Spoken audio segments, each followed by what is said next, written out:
안녕하세요. 개인 투자자분들의 멘토 프로페서 킹입니다.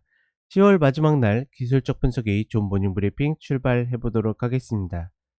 자, 일단 미국 시장 같은 경우에는 반등을 했죠. 반등을 했지만 우리 시장에 좀 영향을 미치는 테슬라가 하락하는 모습을 보여줬고, 전반적으로 나스닥이 확장형 패턴을 만들면서 하단을 이탈했지만 다시 복귀하는 모습을 보여주고 있습니다. 그러니까 이 흐름은 이야기 계속 드리지만 예측이 좀 어려운 구간이에요, 분명한 건.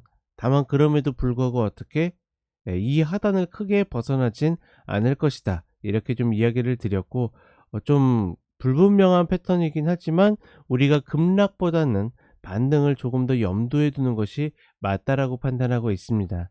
그리고 오늘 밤 같은 경우에는 이제 FOMC 회의가 오늘 밤과 내일 사이에 있는데, 네, 전반적으로 이 이벤트가 일어나게 되면 좀 좋지 않은 결과들이 좀 최근에 많았죠.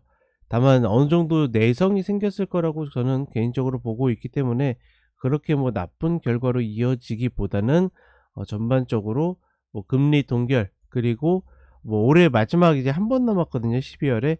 그때도 마찬가지로 올리기는 좀 만만치 않지 않을까, 이렇게 좀 판단을 하고 있습니다. 자, 그리고 한국 시장 같은 경우에는 어제 흐름부터 조금 방향이 좀 바뀌기 시작했습니다.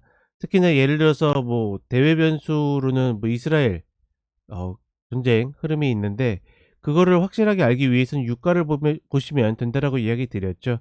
유가가 어제 시작하자마자부터 출발을 했기 때문에 전반적으로 개파락한다 하더라도 반등의 흐름이 강했고, 최근에 우리 시장은 기본적으로 음봉이 많았습니다. 즉 뭐냐면, 장 시작 출발하고 나서 시가를 초반부터 딛고 반등하는 경우들이 없었는데, 어제 같은 경우에 상승폭은 크지 않았지만 시작부터 시가를 딛고 반등하는 모습을 보여줬기 때문에 조금씩 방향을 바꿀 여지를 만들고 있다, 이렇게 판단을 하고 있고, 10월이 말 그대로 정말 악몽처럼 정말 수급이 어마무시하게 매도로 맞으면서 밀려서 끝나갔는데, 과연 이제 11월은 이렇게 바뀌는 패턴이 조금은 수급을 끌어올지, 그 정도가 관건이라고 생각하시면 되겠다. 그러니까 오늘 같은 경우에는 어제는 이제 2차 전지가 좀 움직이기 시작했는데, 과연 테슬라의 하락을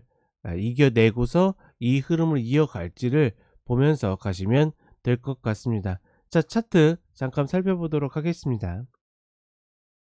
자, 일단 미국 시장 같은 경우에도 30분의 흐름이 추세 전환을 만드는 흐름, 특히나 장중에 밀렸다가 딛고 반등하는 모습을 보여주고 있고, 시가총액 상위 종목들이 전부 상승하는 가운데 테슬라 혼자 이렇게 좀 밀렸다라는 거, 그리고 계속 강조해 드렸지만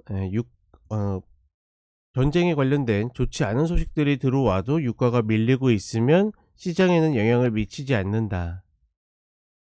다만 여전히 미 국채금리가 5% 아래로 잘 떨어지지 않는 것은 조금은 부담스러운 모습이다, 이렇게 정리해 볼 수 있겠고, 다우 같은 경우에는 그렇게 크게 중요한 흐름은 아니지만 요런 자리에 딛고 반등했다 정도, 이렇게 보시면 되겠고, 나스닥 같은 경우에 이야기 드렸지만 추세 라인 요 자리를 이탈해도 어떻게 이 자리를 크게 벗어나기도 좀 어렵다, 이런 자리들이 막 딛고 여기 올라가고 이런 개념보다는 여기에서 계속 오락가락하면서 움직일 가능성이 높다라고 이야기 드렸고, S&P 500 같은 경우에는 4100 라인 이 자리 찍고서 반등하는 모습이죠.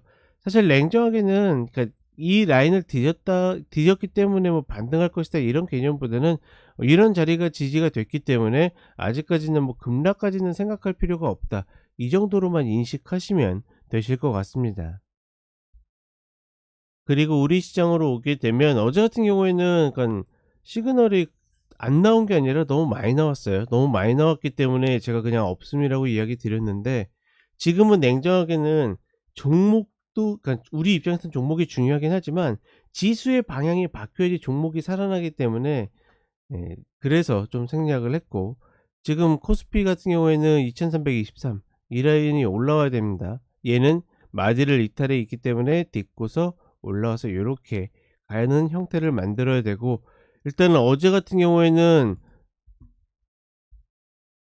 장 초반부터 시가를 딛고서 움직였기 때문에 좋은 흐름이었다. 그러니까 이 패턴만 조금 더 한 2-3일 정도 유지가 된다라고 그러면 우리 시장의 방향이 좀 바뀔 수 있는 그런 기대감을 가질 수 있다. 이렇게 보시면 되겠고, 코스닥 같은 경우에는 이미 744 라인을 딛고 있기 때문에 얘가 조금 더 강하다라고 이야기 드렸죠. 그런 흐름들을 계속 유지하고 있다. 그러니까 저는 개인적으로 어제의 흐름만, 그러니까 꼭 상승폭이 크지 않더라도 이런 시초의 시가를 지키는 양봉 흐름만 2-3일 정도 연속적으로 나와도 시장 분위기가 좀 많이 바뀔 수 있을 것이라 그렇게 기대를 하고 있다. 그러니 장을 좀 신경 써서 보시는 분들은 장 초반 30분에 시가가 잘 지켜지는지만 확인하시면 되겠고, 이게 지켜진다라 그러면 오늘도 좀 편안하게 보시면 될 것 같습니다. 다만 이제 중요한 거는 결국은 지금 자리에서 버티냐 보다는 다시 상승폭을 넓히면서 중심값으로 최소한 반등할 수 있느냐겠죠. 그런 흐름들이 우리 개인 투자자분들 입장에서 나왔으면 좋겠고, 11월 초반에는 그런 흐름들이 나오면서 그동안 좀 얼어붙었던 마음들이, 심리들이 조금은 풀렸으면 좋겠습니다. 자, 이렇게 드렸고 이야기 드렸고, 저는 오전 시황 때 다시 찾아뵙도록 하겠습니다. 감사합니다.